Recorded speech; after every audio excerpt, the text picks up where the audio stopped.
Big up, everybody. Welcome to the Wolf Den episode 4. Finally, I've got my main guy here, the Rambling Daddy, Jordan, on my show. I've been nagging the poor sod for about 2-3 weeks, and I apologize in advance for that. It's just, you know what they say about you know what they say about pester power, innit? And like, that's it. No cheat, no chance, and all the rest of it, mate. Yeah, I mean, but it's also on my part. You know, I mean, like I've said to you a few times, just fucking super busy, whether it's work or daughter or I mean, life is life, mate. But we got it done. We're there. We're fucking Don't worry, bro. I've been there myself. Now, me and you, both big UFC fans, big MMA fans. Yeah, man. A great card we had the other day with UFC 295. Yeah, mate. And obviously we had some great fights. All of the main cards were finishes, which I thought was impressive as well, because I just thought, because we've had a couple of drabs events recently, and I just wanted you give me, before we go into the few the main card fights, give me your general opinion on what you think the whole card was like and how that card went. Mate, the card went fucking brilliant. You know what I mean? Like almost every single fight was a first round finish. You can't go wrong with that. And even when it made it out of the first round, it was still a finish. I mean, even the prelims, like if you go back and have a little look at them, I know we're just going to cover the main card here, but you go back and look at the prelims too, and there was like 1, 2. We had the draw as well, but 2 decisions in there. We had all night 1, 2, 4 decisions. Shame that Bones Jones. That Bones Jones bout was cancelled as well, isn't it? Because that would have been a proper complete card if Jones was on there as well, wouldn't it? But then our man Tom Aspinall wouldn't have got the chance that he got. Yeah, I mean, so I'm buzzing about that. Well, I think this would have been in the pipeline for Tom anyway in the long run. Right, if he looks at it further down the line once Jones beat Miocic, but we'll see where that goes. Yeah, I mean. Right. It's a bit funny giving him the interim and not I mean, with Jones being out for the next 12 months and what's going to happen with that? I mean, are they then going to unify it later? Are they going to wait for Stipe and John Jones to fight? It's all over the place, isn't it? It's That kind of thing's a bit like a Fury boxing with Usyk, isn't it? It's a bit all over the place and it's a bit scattered. Mm-hmm. But yeah, we'll start with Lopez and Pat. You know, the versus Lopez.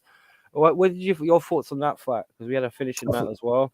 I thought it was great. I thought Sabatini came out, for the performance of the night on it. Yeah, I mean, Diego Lopez first round finish, he ended up getting the KO, but Sabatini came out well, man, to start with. He seemed to put Diego Lopez on the back foot a little bit, and then obviously Lopez just turned it up, ended up taking him down, smashing him, getting back up to the feet, and then just dropped him again, and that was it. All she wrote. Yeah, I mean, great performance for Diego Lopez, man.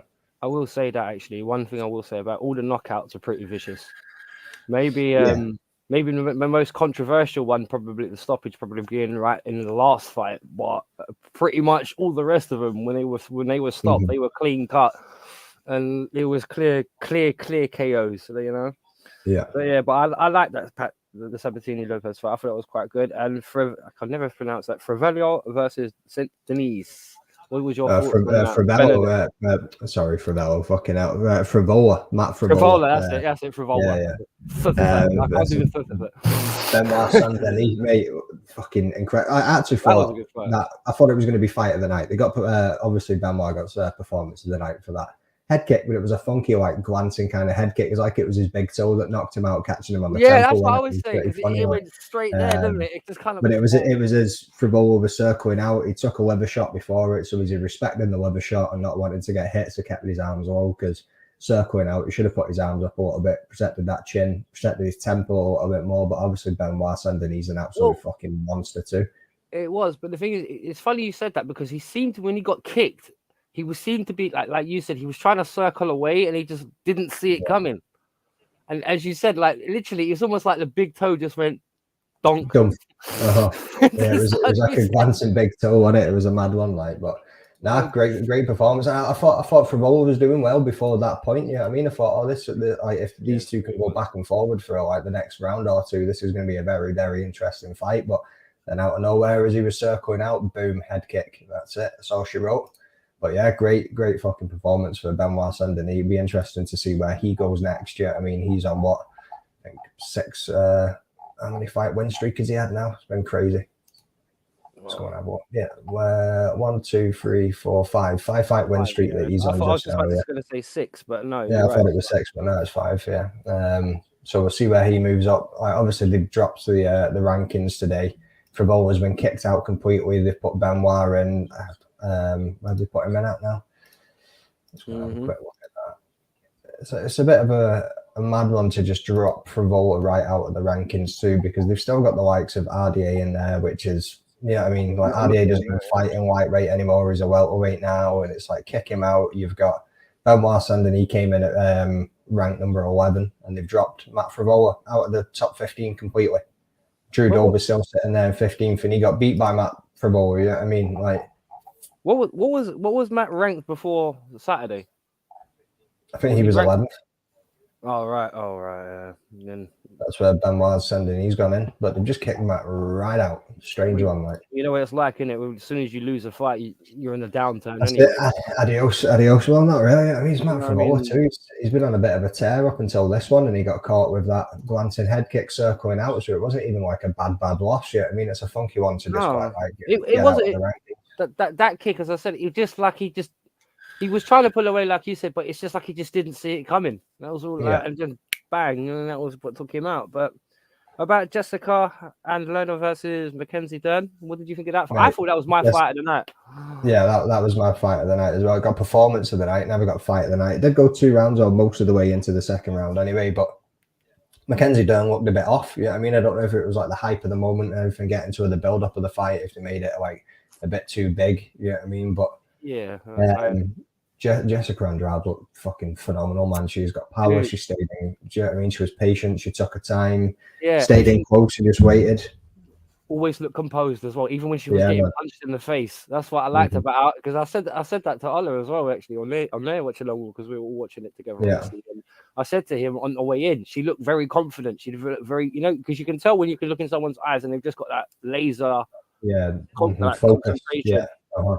And she had it. And I'm not going to lie, in the first round, she was getting a bit beaten up. And I was just thinking, you know what? Maybe I've made a mistake here. And then she had that roaring second round. They just, as you said, they just stayed in the pocket.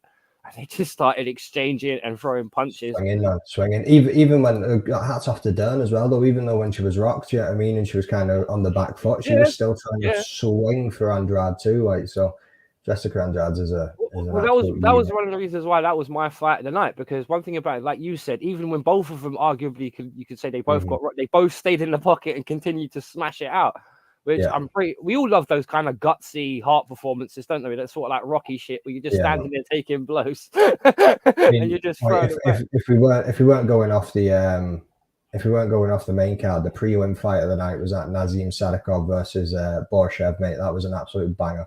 To go 3 rounds. I didn't watch the prelims. I was and with then friends. Ended up finishing as a draw, but that was fight of the night, mate. It was insane. If you haven't seen that, you need to go back and watch Whose fight was that you're talking about? Nazim Sadikov versus Borshev. It was an absolute banger of a fight, and it finished a draw. So you need to go back and watch that one. I'm not kicked off the prelims, like.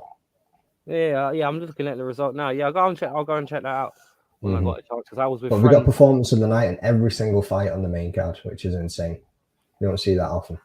Well, it was a pretty good main card, because I don't remember the last card that I can remember off the top of my head where every fight in the main card was a finish in some way or another. I don't remember that happening for quite a while, actually. Yeah, well, UFC in London in March, when they first returned after COVID, it was very similar to that. Everybody was either KOs or submission. Like, it was insane. Well, when you get them, you got to be happy with them, ain't you? Mm-hmm. Here we go. You were very proud on the night. What was your thoughts? I was buzzing. What was your thoughts on Tommy Boy's fight? Tommy Espinal.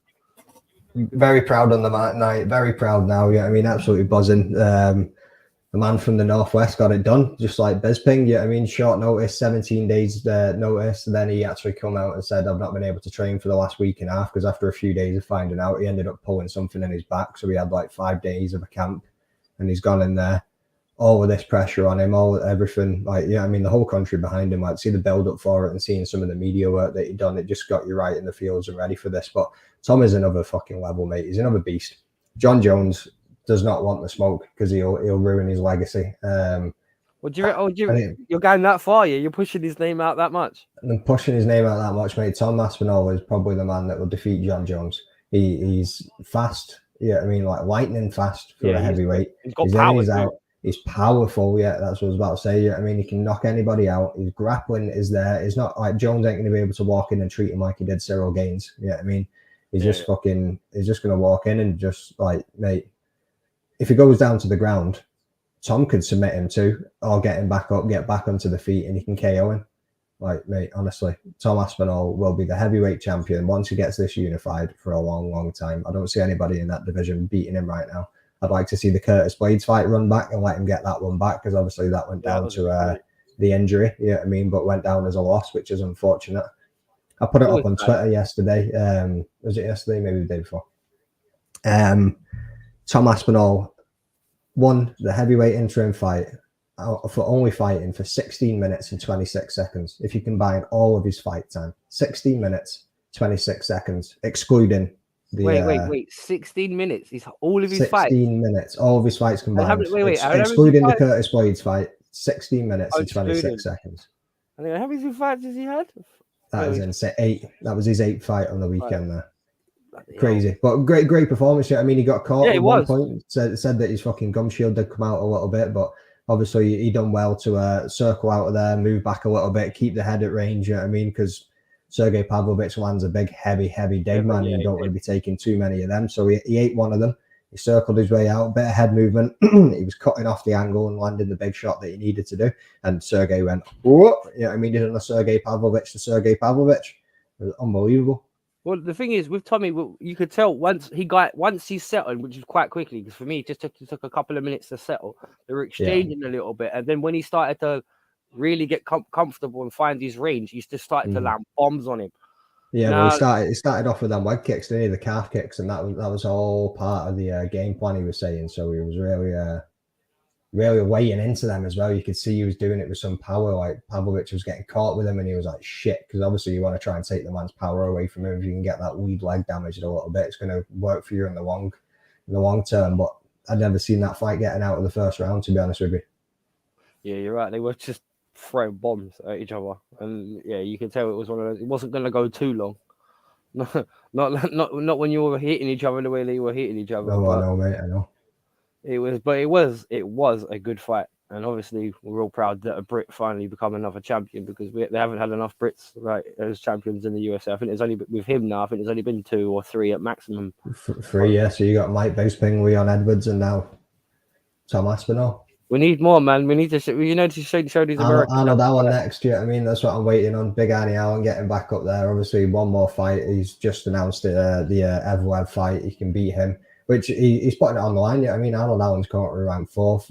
Evloev, I think, is ranked 9th. Yeah, I mean, so you don't see many people that are up there, title contenders, fighting backwards in the division. Yeah, I mean, they don't want to risk the spot. Yeah. Arnold Allen's going, yeah, cool, I'll fight him. Yeah, I mean, I'll get this win.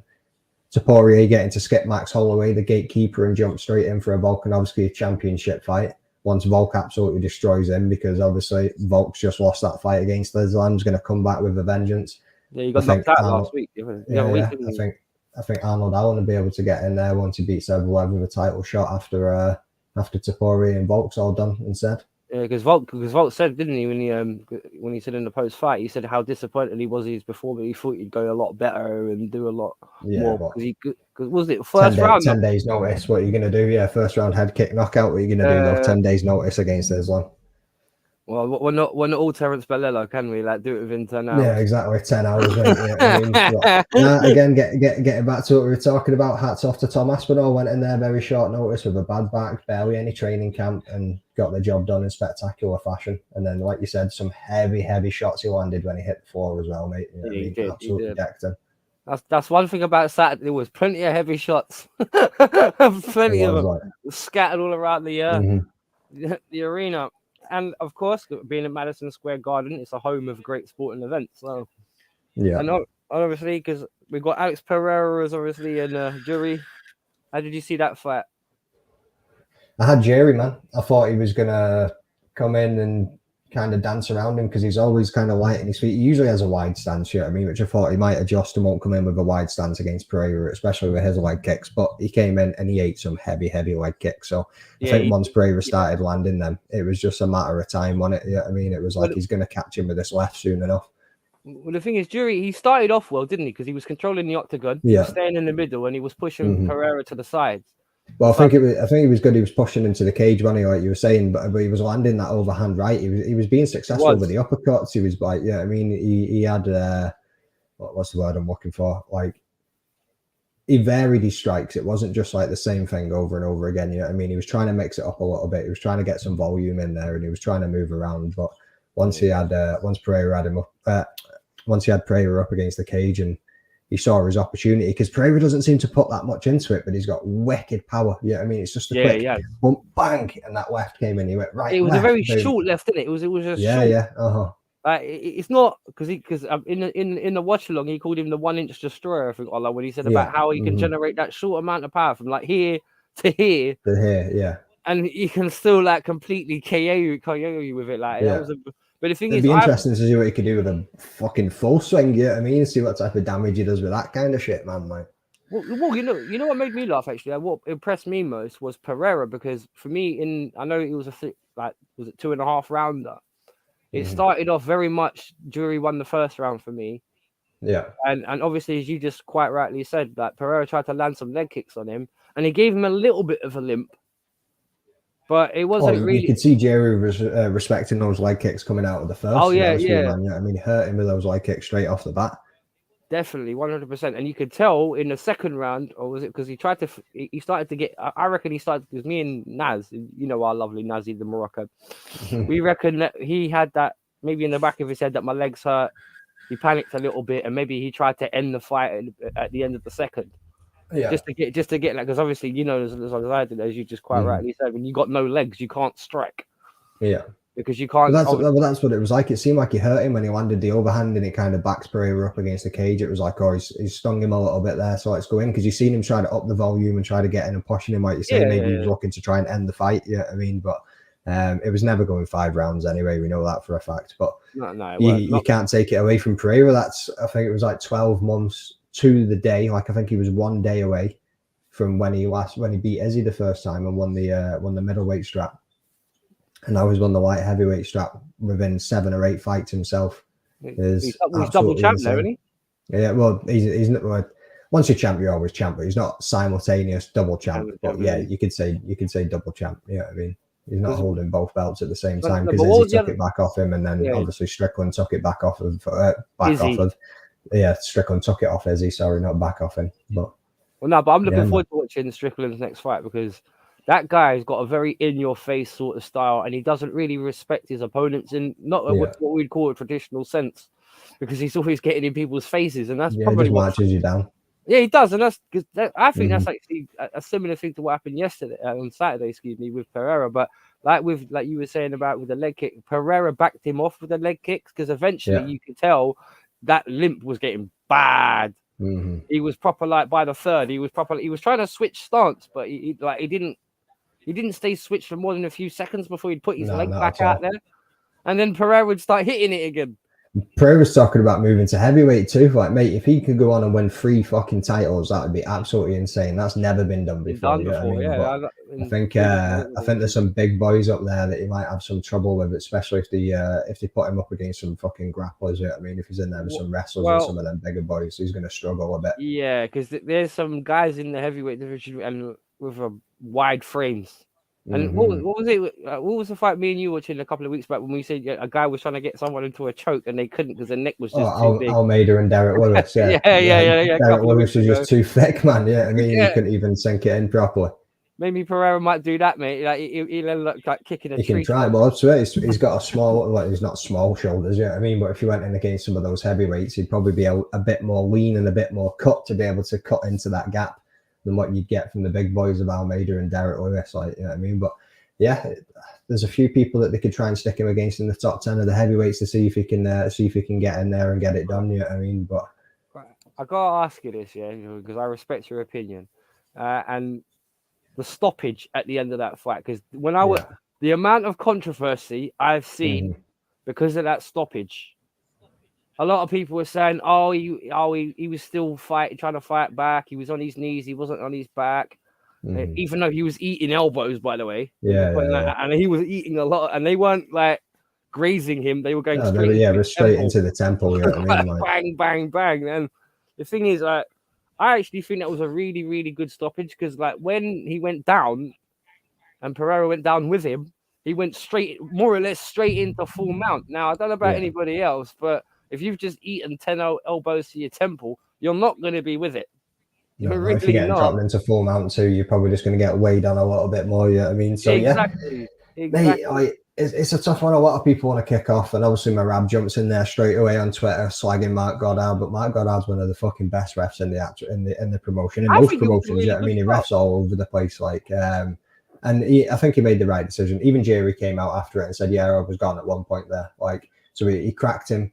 He dropped him. Like the left hand kind of put him out there a little bit. He dropped to his hips. Obviously, Jerry tried to get in close. But remember I was saying to you, Almeida was doing that, so he never had to munch too many of Derek Lewis's shots, keeping his head to the hip, trying to stay away from them. But what Pereira done that Almeida, that Derek Lewis didn't do was fucking nasty elbows, cutting them in. I mean, like, mate, dirty elbows. And like you say, a lot of them. To see when he dropped backwards as well. I think he was kind of out there when he was dropping backwards. He was kind of out, and then woke up kind of hugging him again. And got the full mount. And I go on, sorry, Jordan. Sorry. Oh, go on, mate. Go on. No, I was just about to say, because that's the one thing I always thought was a bit stupid and why people were complaining. Because if you, and I don't know. Okay, I'm not going to talk about how anybody else, but I've felt an elbow myself, and they're not fucking nice. Well, I got a scar across here from one, and that was only one, and only because the git grazed. He didn't even connect properly. He just grazed me with his elbow, and that's it. They just bust people open elbows like they're nasty. Yeah, it's like the blade that humans carry, like that bit down there, the point. It's like a miniature blade that God gave us, but people don't understand. Even if it doesn't, because the people I heard people say, "Oh, he was still conscious." So what if he's still conscious? Well, you want the guy to be beaten unconscious, like you want him to be on the floor out of it. I can get where people come like the championship fight to kind of let it go those extra little couple of seconds just to make sure that he's out there. Because imagine if he could have got him pulled in, he could have kept him close. I mean, broke his posture down and then survived that round and got into the third one. It could have been different. We've seen it all before, so I do get and I can understand where people are coming from with it being a championship fight and kind of let it go. But at the same time, it's different in there when you're the ref watching that live. I mean, like you're sitting on your couch and watching it, you can go, "Oh, that was early," but being in the cage and seeing it is different. And then the fact that Jerry came out afterwards and said, "No, I agree with that call," like I was done. I mean, so you can't argue anymore. It's not even controversial anymore. Like there's nothing you can say about it. Yeah, when the fighter agrees with it and it comes out, that's it. It's done. Shut up. I mean, get on with it. Well, Nance said to me as well that Pereira said that it was an early stoppage in his interview. I'm not sure if he did or not because I was talking at the time, so I wasn't really. I've not seen that. Like, I'll have a look about it because I watched it all again last night, but I don't remember him saying that. I just remember him, which I thought was just like shut up, just calling out Izzy straight away, like maybe trying to get him back off the couch and back into it and try and like give him some motivation to get back into fighting. I don't know, but. It's like that man just lives in his head rent free, constantly, doesn't he? I mean, you're at the light heavyweight now, and you're like, "Come on, Izzy, come and fight me up here." And it's like, "Fuck me, man." Yeah, but everyone's like that. As soon as they win a fight, they're on top of the world, and they're ready for the next one. And as long as they haven't taken too much damage and they're not bleeding, everyone's like that. Yeah, really. But there is a few other guys at the light heavyweight that could give him a challenge. I mean, but he's calling out Izzy to go up to the light heavyweight, knowing that he'd weight bully him, kind of like he did. In the middleweight division anyway. I mean, so it's a fucking mad call out. I don't think Izzy should go back and Izzy could then try and win it, but he's lost against Strickland now. He's not the middleweight champ. Like I don't see the appeal of going up there and fighting Pereira again for the light heavyweight when he can then just try and work his way back towards middle. I don't know what he's going to do. He said he's going to be out for a while anyway. Do you think Izzy's having the same problem as Jones right now in the sense of maybe things are catching up on them a little bit and they're just getting that little bit more injury prone? I think no, because Izzy's not injured, is he? He's just taking a break. Like he's he was injured. Yeah, no, he's not injured. He's just chilling, man. Like obviously he lost that fight to Strickland. He'd already had the rematch after losing it against Pereira too, and he was one of the most active champs going. I mean, absolutely dominated the division for a long time. The man's skills are phenomenal. Like didn't he have like an 8-win streak or something like that? Yeah, so like some people like to slag him for his personality, etc.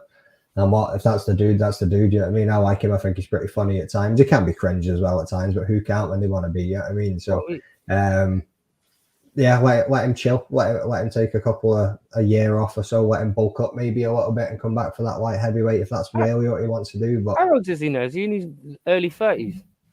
Maybe late 20s. I don't know, mate. I need to look at that. Yeah, I need to look at that as well, because one thing about it, I know he's not quite that old, but it's one of those ones where I always notice this when fighters hit their 30s, they tend to adapt their style a little bit, because obviously they're not the little. But you're finding the more that MMA evolves and the more that it comes along is anywhere between like 32 and 36 is usually the prime for some of these people now. Like it's evolving and it's adapting and changing as we go along, because obviously the sport is always evolving and adapting. Yeah, it's definitely. You know what I find mad now compared to holy shit, Izzy's 34. Me thinking late 20s. See, I told you. I old. told you. Let me take with respect, obviously, because I've got bare love for Jordan. I don't want to be rude to him, but yeah, I was thinking, hang on a minute, fucking 29. That's all right. No, yeah, 34 though. I didn't think he was 34. I remember using this guy in UFC 3. Mate, God is old, man. Don't say that. I'm 37. You get keep your opinions to yourself. You're proper old, you mate. You're proper old. Shut up, you young, and you 31-year-old. It's 32, 33 in January. Ola's big birthday coming up at the weekend too. So you know what I mean. Oh, it's Ola's. Shout out to Ola and the Fight Week show. I told him the big 5-0 is an important one in it, and he was like, "Fucking shut up." So 45, I believe he is. I think he's coming in the big 4-5, but I hit him with a 50, so I'm gonna send him a birthday card 50 anyway. Wait, he's 45. You know what? He don't look that old, does he? It's maybe he's got his hat on. You can't see his hair. Maybe just young gun. That's all he is. Like just that salt and pepper in the bed gives it away sometimes. But salt and pepper. Yeah, you're right. Every now and then you see it. I ripped about 6 grey hairs out the top of my head yesterday. I was like, "What the fuck is this?" When I got out of the shower, I was like, "Not a chance." You're too young to have grey hairs, man. Nah, getting them down the sides, getting them on the top. You know what I mean? Dad, you know what that is? That's called being a dad. Yeah, it is, mate. It is. You know what I mean? Like one thing, I was lucky. I was really young when I did what you're doing, and it was just like one of those ones where I got away with it. So it didn't warp me yet. You know what I mean? Oh, mate, I'll be on the Just for Men before I know it. Just that'll be a good getting one. that dye in there. You know what I mean? Whatever you do, we're gonna start seeing you on Pantene Pro V adverts and all that kind of stuff. He doesn't have dandruff. He knows. Yeah. You know, all that rubbish. But hang on. But yeah, thank you. Let me quickly leave that card for a second, because you are a podcaster and I have immense respect for you and other Jordan as well. Cage Grab.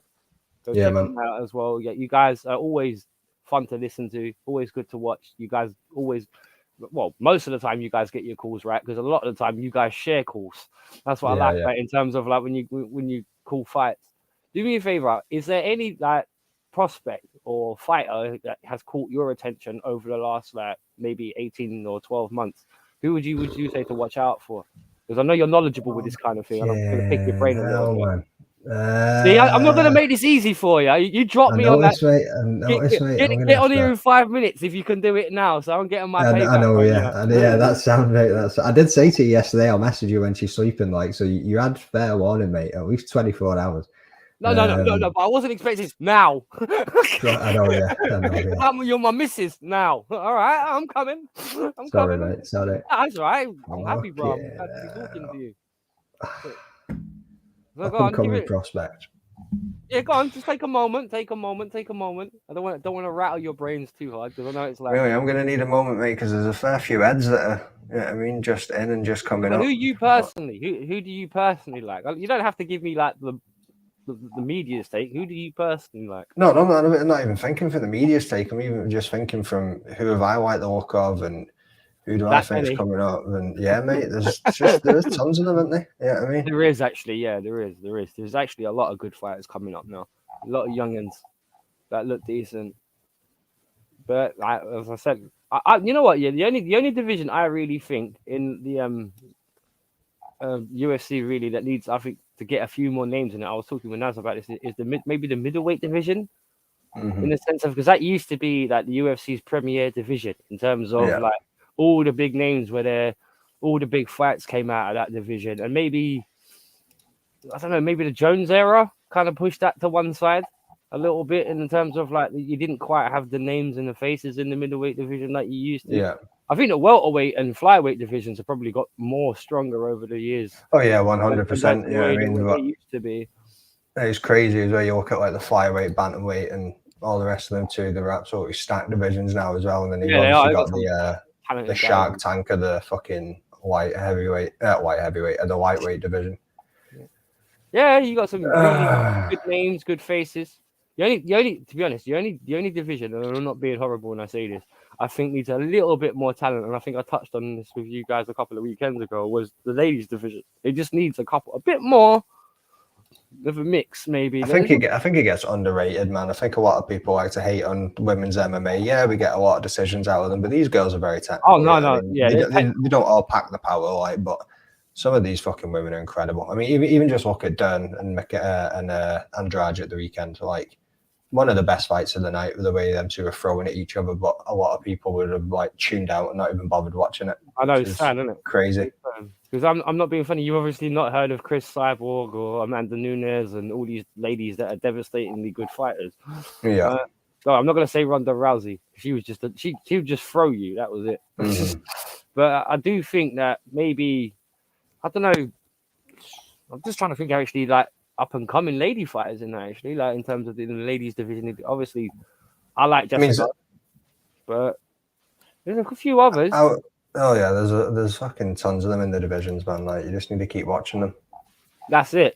Have you managed to work out one or two fighters that you? I'm still flicking through, man. Just going through a list like that. I am because I've got them like, and I'm just like, right, I like this boy. Like, you know what I mean? If I was going to give somebody from Scotland, I'd say keep your eye on Chris Duncan over the next couple of years and see how he performs. You know what I mean? He's won his first 2 fights in the UFC. He almost had that fight against Terrence McKinney, but then ended up having visa issues. But he's in the lightweight division.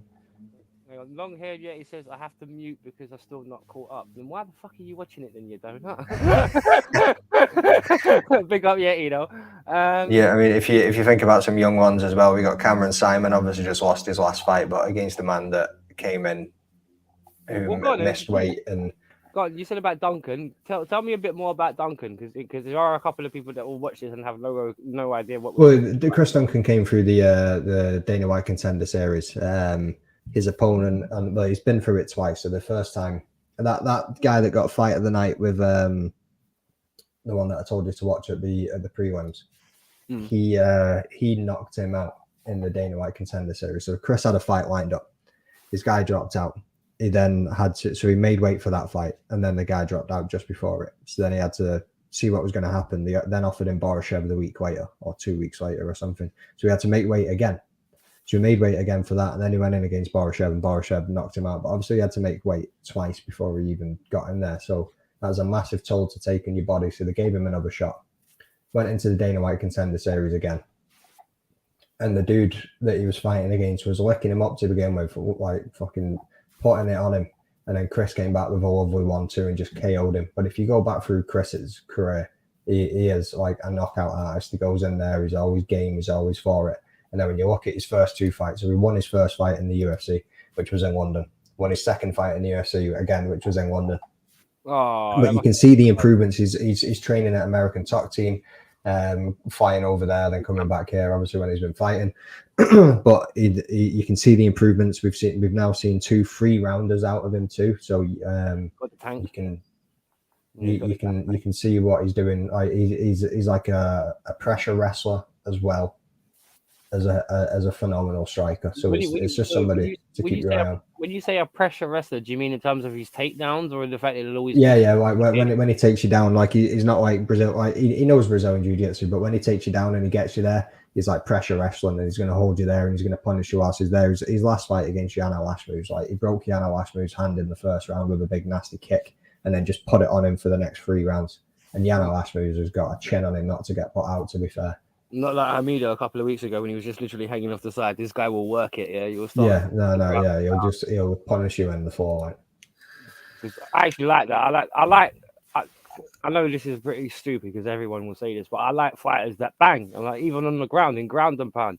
And I understand technical gameplays and technical game plans, but sometimes they're just not the best watch.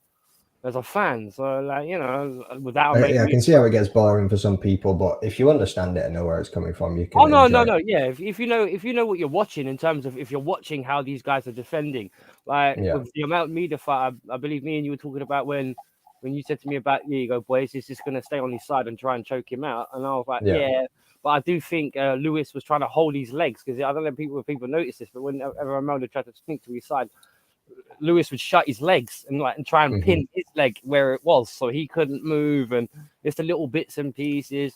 You just got, like you said, you just got to have appreciation for it. In terms of like, there are some great technical ground fights that I've seen in my time, like Chael Sonnen and Anderson Silva. I've never Yeah. seen such an intense chess battle on the floor, if you like. In terms Mm-hmm. of obviously Chael Sonnen was looking to hit and submit Anderson Silva. He was beating him up a bit.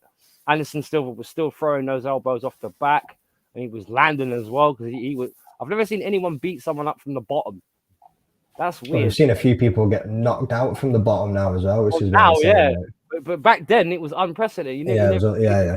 But that was it. Like back then, it was a lot of specialists in certain areas. Now everyone's got a more More well-rounded rounded game. game. Yeah, Yeah, yeah, yeah. exactly. Yeah, I was saying that the other day. Like the fighters are a lot more rounded now than what they were 20 odd years ago. Because like you were Yeah. just not saying, you had like Kachuk Liddell, who's a knockout artist, or a BJ Penn, who was a submission expert. But now you get people that have all those assets to their game, and it You makes can put a it all much more together. interesting fight or fights. Anyone else you want to point out? Give a shout out. Nah. Yeah, Just go yeah. through all of that list, mate. And I just like, nah, I'll just, yeah, I mean, because I end up shouting somebody out and then they get absolutely sparkled. You don't But nah, embarrass just, yourself. not that at all, you know what I mean? But there's so many people coming up, man. And there's, Yeah, like there I is. say, the game's evolving so much where so many people are more well rounded now than what they were before. And like I say, it's not specific areas of the game that anyone's really good at. I mean, we got that Rosas Jr., but then he got found out in one of his fights. Yeah, I mean, you had Terrence McKinney coming in, knocking everybody out, and then he got knocked out. And it's just one of those things you can be like, well, keep your eye on this dude, he's going to fly. And then they'll get absolutely KO'd. But that doesn't stop them from being prospect, doesn't stop them from having the chance of No, getting there in and the you're right. There future are a at lot of all. You know what I exciting mean? Like, fighters. Man. I Sometimes, think people, you need to lose to be able to learn. You know what I mean? yep. If you go all the way to the top and you've not lost yet, what have you learned? Well, that's the thing. I do think like, and I think Ola said this the other day, but this undefeated thing's a bit blown out of Yeah, it's a bit proportion weird, isn't it? Yeah, yeah. because like they're looking I at. need to get there and have 0 losses. You don't know. No, you don't. And I'm not being funny. Like you said, sometimes taking an L is better because if Yeah. you're ready for it, but you're not necessarily afraid of it, if you know what I mean. Mm-hmm. And I do find that when you got an see people with undefeated streaks, is the streak more important than your fight? Too much emphasis is put on that these days, man. Mm-hmm. Undefeated this, and the thing is, some of the fights, like the fighters that have undefeated streak, you look at some of the people they fought, and it's just like you ain't fought anyone. Yeah, that's it. Yeah, I mean, and it's like you I mean, want not that anybody at that level is a can. Like, you know, I mean, it takes fucking hella training and hella fights to get into the UFC to begin with, and all the rest of it. But yeah, you look at some people that go in there with like no losses, and it's like, yeah, well, you've not really fought anybody yet. Like, I mean, look at Hamzat. You know what I mean? Absolute train. So he comes up against Gilbert Burns, and then he comes up against Kamaru Usman. Who's he going to come up against next? And you can see the differences in steamrolling people in the first round, which again, he steamrolled some unreal people, but then he gets up to these people that just shows the levels and the difference in them, and he can't do what he normally does to people. So yeah, this undefeated streak is just a load of shit. Just crack on with it, man. floated record. Take a loss, take the learnings, and then get back in there and do what you need to do. Exactly, that's it, mate. Just take it on the chin and get on with it like a real fighter would. Now, I'm not gonna keep you too much longer because I know you got your baba, and I've got you, and I've had you for 40 minutes considering you said you'd be with me. Man, you good. So you know, I mean, like, what? Rambling Dad, mate. This is what I do. Dude, I'm happy. As I said, I've been nagging you for about 3 fucking weeks to get you on it. So This will stop you nagging me for another couple of months now. Then, yeah. Jordan. Gave you 2 episodes in one, mate. Fuck off. yeah. All right, and that's a wrap, folks. Yeah. I know that. So, in your opinion, what would be the USC division to watch out for? And I'll ask another question, kind of chucked in afterwards. So what? Say that again. So what division to watch out for? Yeah, in terms of your UFC, what would you say? Which weight class would you say would be the most exciting one for you and to keep an eye on? Because as I said, some people that watch my channel don't know a lot about it, and some are relearning. Yeah. Like Yeti in the chat, for example, he stopped yeah, years ago. There's a lot of movement going on at the moment, isn't there? I mean, nobody really at the start of the year that was champions are currently champions, like except from Volkanovski in the featherweight division. Yeah, I mean, we've had Alexandre Pantoja has taken it for the flyweight. We've had Sean O'Malley's taken it for the bantamweight. We've had Islam Makhachev, lightweight. Strickland. Leon Edwards into the welterweight, Strickland into the middleweight, Alex Pereira into the light heavyweight. I mean, you now got Tom Aspinall as the interim heavyweight. Come on, Tommy boy. Alexa Grasso for the women. Yeah, I mean, Zhang Wei Li. Fuck, mate, honestly, like this. Just watch it all, folks. It's all but if you look, if you want to know like a stacked division that's always going to be entertaining, but flyweight has got some wicked fights potentials there. Yeah, I mean, obviously we've seen Brandon Moreno versus Davison Figueiredo a number of times, like over and over again. 4 or 5 times we've seen that fight just because they were back and forth so much. But then obviously Alexander Pantoja took the hit from Brandon Moreno, but you've got Amir Albazi in there, you've got Brandon Royval, Kai Kara France. Yeah, I mean, you've got Manel Cape wanting to push up for some of these fights too. You've got Mohamed Makayev in there. Like there's some absolute killers in that division. Bantamweight is kind of going a bit funky now. Obviously, they're giving Chito Vera the shot where you could have maybe, you could have maybe give it to Sanhagen, but obviously is out with an injury, and then you've got Marab that would never go for the title shot because Aljamain Sterling was there. Sterling's now been offered Calvin Kattar in featherweight, so is he going to move up and just leave that division completely? You've got featherweight Alexander Volkanovski versus Ila Taporia coming up in February. Like, mate, all of these divisions are working. Yeah, I mean, the heavyweight division is now getting quite open because there's a lot of new people in it as well, and it's just one of those ones where occasionally you would say. I think out of them all, I think the heavyweight one's probably the worst. Like, not the worst, but like for fight matchups with the possibilities, I don't think there's much in the heavyweight as there is for the other divisions that's there, but there is some fights that can be made. That's why I was saying that, because for me the heavyweight division needs to catch up a little bit. But in terms of, well, we got fighters there, but there's not, how can I put this, like any fights you would want, if that makes sense. Mm-hmm. In terms of like, there's no names anymore that will stick to it. Like, who, I don't know, actually. I'm just trying to figure out who would I like to see to fight in heavyweight right now. It's just, there's not many I can think of the top. Yeah, there's not many that jump out to you, is there? I mean, not really. But I think she's waking up. So what's your last question, and we'll get this wrapped up. No, and I was just about to say, well, just shout out your channel and see what have you got coming, mate. Just let me know. Wicked, right? No worries. Cheers. So yeah, the Ramblingdadpodcast. If anybody wants to go and give me a listen, so.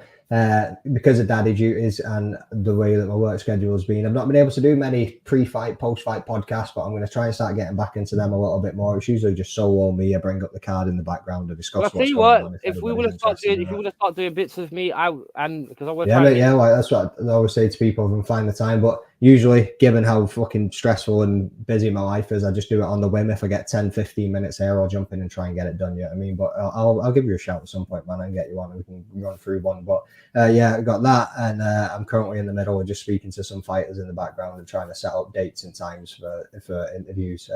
Go back, have a look at Joffrey. He's got his fight coming up in December in Aries in Paris. So go and have a look at that one. I just had Aaron Abbey, who was obviously on the flyweight fight for Octagon. Good interview. Check that out, by the way. Yeah, mate. So go and have a little look at that one. Unfortunately, his fight got stopped. And I have also applied for media credentials for the next Octagon card in Newcastle, which will be in January. Oh yeah, so hopefully I get that. Yeah, sitting there. Mate. Hopefully getting some pictures, getting some media stuff done, some interviews with that shit. But yeah, just keep your eye on my page. Like I say, it's a bit slow at the moment trying to find timings and dates and all the rest of it, but it'll start picking up again. I've got some content there you can go back with and have a little look through. So cheers for having me on, mate. It's like been fun just running through the card and just chatting that shit there. So. Dude, you, as I said, like I was just so happy you could find the time to jump on. You're a nice guy. I got along with you very well when we did our watch along a couple of weeks ago. We had a couple of giggles, we had shared jokes, and no one got upset. So sound as $1 pound, man. I was actually quite excited when you said, "Can you do it today, mate? Can you do it now?" And I was just like, "Fuck it, just jump on and go." That's what I mean. Everything's just sporadic for me at the moment. Is just get it done and get it in there quick. But one thing that I will say, folks, is give this man a follow. If you tune in, you have a little listen, drop him a like, drop him some follows and subscriptions and all that good shit. Because obviously he's moving his way into this MMA space now and does a lot with football. So keep your eye out. I'm trying. But the thing is, I'm still new, and I'm telling you what. In a way, it's like, I'm like you lot's like dog at your feet. Like this guy's still trying to learn, but it's like, come on, like go and learn. We're all still learning. I only started in March this year. Yeah, I mean, so I've learned so much off Ola and the Fight Week show and all those boys over there, like within the last few months. So yeah.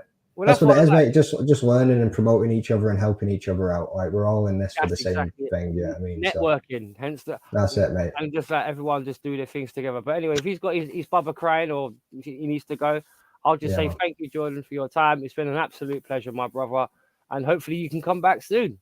Yeah, mate. Yeah, anytime. Cheers. All right, take it easy. Take it easy, brother.